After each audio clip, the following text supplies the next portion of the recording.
भारतीय दल के अचानक अफगानिस्तान पहुंचने से चाइना और पाकिस्तान में मची खलबली। तालिबान के कब्जे के बाद ऐसा पहली बार हुआ। रूस के एक्शन ने बढ़ाई चिंता। यूक्रेन पर परमाणु हमले की तैयारी। पाकिस्तान को 3 टुकड़ों में बांट सकते हैं भारतीय। छिन जाएगा परमाणु हथियार। इमरान खान ने दी सरकार को चेतावनी। दोस्तों, जब बात मानवीय संकट की आती है तो भारत ये नहीं देखता है कि इससे जूझ रहा देश उसका दुश्मन है या दोस्त। मदद के नाम पर भारत कभी पीछे नहीं हटता। श्रीलंका में इस वक्त भयानक मंदी का दौर चल रहा है। देश की अर्थव्यवस्था इतिहास में पहली बार इतनी नीचे गिरी है। देश का विदेश मुद्रा भंडार खत्म हो चुका है। लोग सड़कों पर हैं और पेट्रोल डीजल तक की कमी हो गई है। ऐसे में भारत लगातार श्रीलंका की मदद करने के लिए गेहूं, पेट्रोल, डीजल से लेकर दवा तक भेज रहा है। इसके साथ ही आर्थिक रूप से मदद कर रहा है। इसके साथ ही तालिबान ने जब अफगानिस्तान पर कब्जा किया तो वो कभी भी नहीं सोचा था कि देश आज इतने बड़े मानवीय संकट का मुंह देखेगा। यहाँ भी भारत बिना सोचे समझे मदद कर रहा है। तालिबान के कब्जा के बाद अब पहली बार भारतीय दल अफगानिस्तान पहुंचा है। यहाँ पर मानवीय सहायता पर चर्चा होगी। भारत की टीम पहली बार आधिकारिक यात्रा पर काबुल पहुंची है। केंद्रीय विदेश मंत्रालय के एक वरिष्ठ अधिकारी के नेतृत्व में एक टीम अफगानिस्तान की राजधानी पहुंची है। विदेश मंत्रालय ने कहा, काबुल में वे तालिबान के वरिष्ठ सदस्य से मिलेंगे और अफगानिस्तान के लोगों को भारत की मानवीय सहायता पर चर्चा करेंगे। इसके साथ ही मंत्रालय की ओर से कहा गया है कि अफगानिस्तान में मानवीय सहायता अभियान का जायजा लेने के लिए भारत से विदेश मंत्रालय के अधिकारियों का दल काबुल गया है। बयान के अनुसार मंत्रालय में संयुक्त सचिव और उनके नेतृत्व में अधिकारियों का एक दल अफगानिस्तान गया है।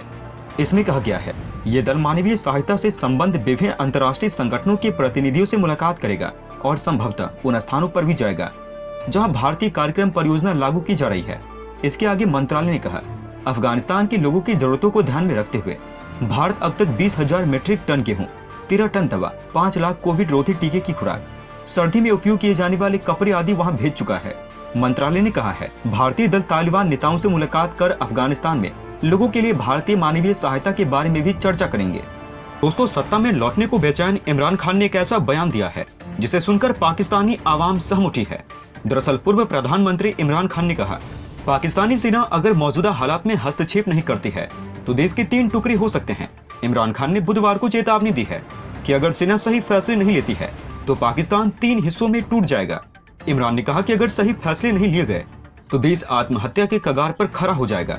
कहा जाता है कि पाकिस्तानी सेना के साथ तकरार की वजह से ही इमरान ने अपनी कुर्सी गंवाई थी। वहीं इंटरव्यू के दौरान पूर्व प्रधानमंत्री इमरान ने कहा, यहाँ असल समस्या पाकिस्तान और पाकिस्तानी सेना की है। यदि सेना सही फैसले नहीं लेती है तो मैं आपको लिखित रूप में बता देता हूँ कि वे बर्बाद हो जाएंगे और सेना सबसे पहले बर्बाद होगी। इमरान ने चेतावनी दी है कि एक बार जब देश बर्बाद हो जाएगा तो ये दिवालिया हो जाएगा। इसके बाद अंतर्राष्ट्रीय दुनिया पाकिस्तान को परमाणु निरस्त्रीकरण की ओर बढ़ने के लिए कहेगी, जैसा कि यूक्रेन ने 1990 के दशक में किया था। भारत के खिलाफ जहर उगलते हुए इमरान ने कहा कि विदेश में मौजूद भारतीय थिंक टैंक बलूचिस्तान को अलग करने पर विचार कर रहे हैं। उनके पास प्लान है, इस वजह से मैं दबाव डाल रहा हूँ। इमरान ने इस बात की भी भविष्यवाणी की है कि अगर पाकिस्तान की सेना ने उन्हें सत्ता में लौटने की मदद नहीं की तो वे बर्बाद हो जाएंगे। इमरान ने तर्क दिया कि यदि पीएम शहबाज शरीफ के नेतृत्व वाली सरकार सत्ता में बनी रहती है तो उसका देश दिवालिया होने के कगार पर होगा। इसके अलावा इमरान ने दावा किया कि गंभीर आर्थिक स्थिति की वजह से पाकिस्तान को अपने परमाणु हथियार छोड़ने के लिए कहने की साजिश चल रही है। इमरान ने कहा कि जो संस्थाएं देश को नींव देती है और मजबूत करती है वे देश को कमजोर कर देती है। इस दौरान उन्होंने शहबाज शरीफ की सरकार पर जमकर हमला बोला है। पूर्व पीएम इमरान ने कहा, ये पाकिस्तान के बारे में है, ये सेना के बारे में है। यदि सेना अभी सही फैसले नहीं करती है तो मैं आपको लिखित रूप में बता रहा हूँ कि सबसे पहले वे बर्बाद हो जाएगी। सेना को पहले बर्बाद किया जाएगा क्योंकि देश दिवालियेपन की ओर जा रहा है।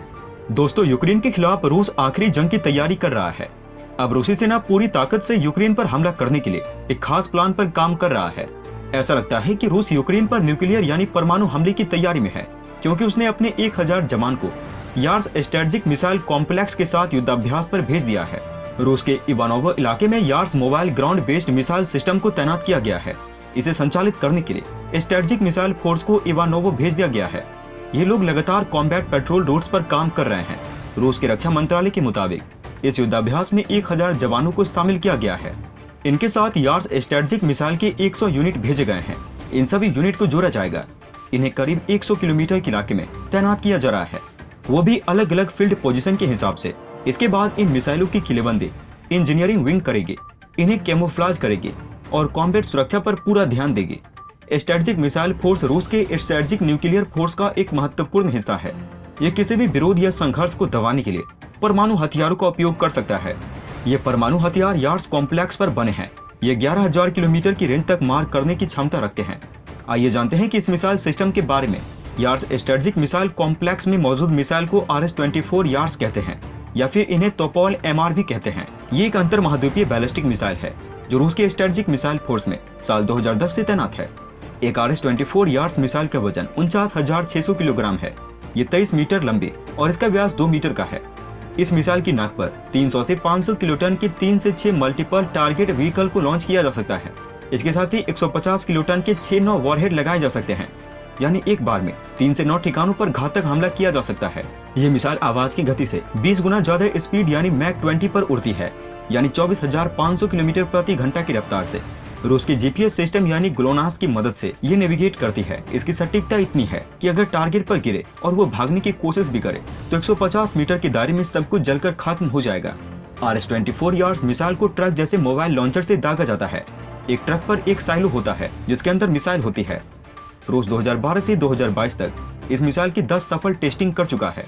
रूस के पास इसे लॉन्च करने के लिए 135 रोड साइलो मोबाइल लॉन्चर है।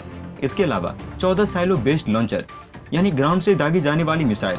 रोड मोबाइल का फायदा ये है, इन्हें कहीं भी ले जाया जा सकता है। RS-24 यार्ड्स मिसाइल में थर्मो न्यूक्लियर हथियार लगाया जाता है, यानी परमाणु विस्फोट के साथ साथ आसपास की जगहों को जलाने की काबिलियत रखने वाला बम।